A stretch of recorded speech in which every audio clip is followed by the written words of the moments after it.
এসো আলোর পথে, এসো আলোর পথে, এসো আলোর পথে, এসো আলোর পথে, এসো আলোর পথে।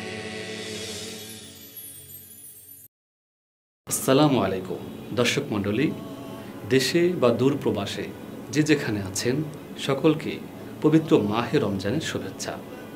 দর্শক, আপনাদের প্রিয় চ্যানেল BD29 ইসলামিক এর পর্দায় আপনারা প্রতি সোম ও বৃহস্পতিবার দেখে থাকেন আপনাদের প্রিয় আয়োজন এসো আলোর পথে।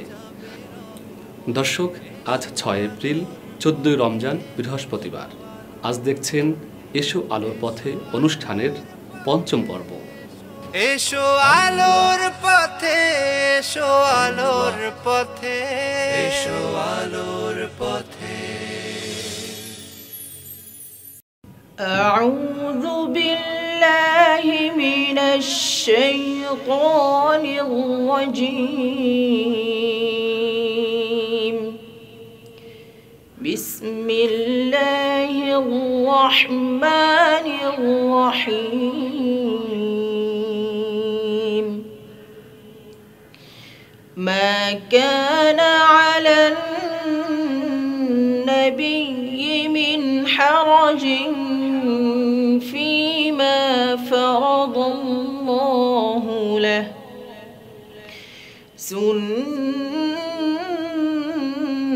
سنة الله في الذين خلوا من قبل، وكان أمر الله قدرا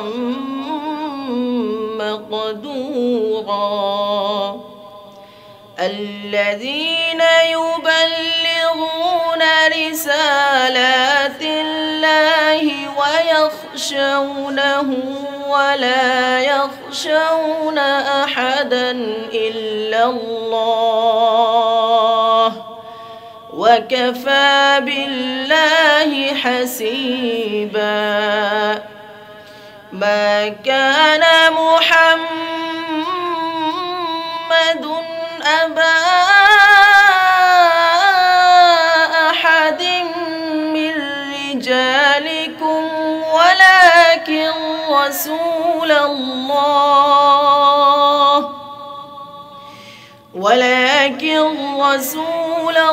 الله وخاتم النبيين، وكان الله بكل شيء عليما. يا أيها الذين آمنوا اذكروا الله ذكرا كثيرا وسبحوه بكرة وأصيلا. هو الذي يصلي عليكم وملائكته ليخرجكم من الظلمات إلى النور، وكان بالمؤمنين رحيما. تحيتهم يوم يلقونه سلام، تحيتهم يوم يلقونه سلام، وأعد لهم أجرا كريما. صدق الله العظيم. এসো আলোর পথে, এসো আলোর পথে, এসো আলোর পথে। দর্শক বন্ধুরা, আমরা চমৎকার তিলাওয়াত শুনছিলাম।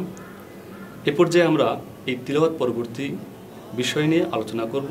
তবে তার আগে আমরা পরিচয় করিয়ে দিচ্ছি স্টুডিওতে আমাদের সঙ্গে কে রয়েছেন। আসসালামু আলাইকুম ওয়া রাহমাতুল্লাহি ওয়া বারাকাতুহু। ওয়া আলাইকুম আসসালাম ওয়া রাহমাতুল্লাহ। হযরত, আপনার নাম? আমার নাম হাফিজ কারি আব্দুল্লাহ বিন নাসির। মাশাআল্লাহ। হাফেজ কারি আব্দুল্লাহ বিন নাসির। আপনি নিশ্চয়ই আমাদের কারি সাহেবের তেলাওয়াত শুনেছেন, কেমন লেগেছে? আলহামদুলিল্লাহ, অত্যন্ত অসাধারণ ছিল। জি, আল্লাহ তাআলা তার কণ্ঠে বারাকাত দান করুন। আল্লাহুম্মা আমিন। এবং আরেকটি বিষয়, বিডি 29-এর এই পর্দায় প্রতি সোম ও বৃহস্পতিবার এই যে আয়োজন হচ্ছে এসো আলোর পথে, আমরা শুনতে পেরেছি এর মাধ্যমে অনেক দর্শক উপকৃত হচ্ছে। এটার অনুভূতি আপনার কেমন?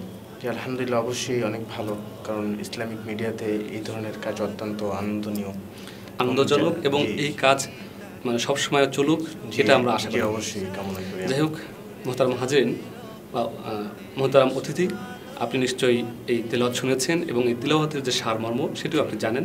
তারপরেও আমি আপনার সঙ্গে একটু আলোচনা করতে চাচ্ছি, যাতে করে দর্শকবৃন্দরা উপকৃত হয়। এখানে 3টি বিষয় গুরুত্ব দেওয়া হয়েছে। তার মধ্যে একটি হচ্ছে রাসূল আকরাম সাল্লাল্লাহু আলাইহি ওয়াসাল্লাম যে একাধিক বিবাহ করেছেন, এটা নিয়ে আলোচনা করা হয়েছে।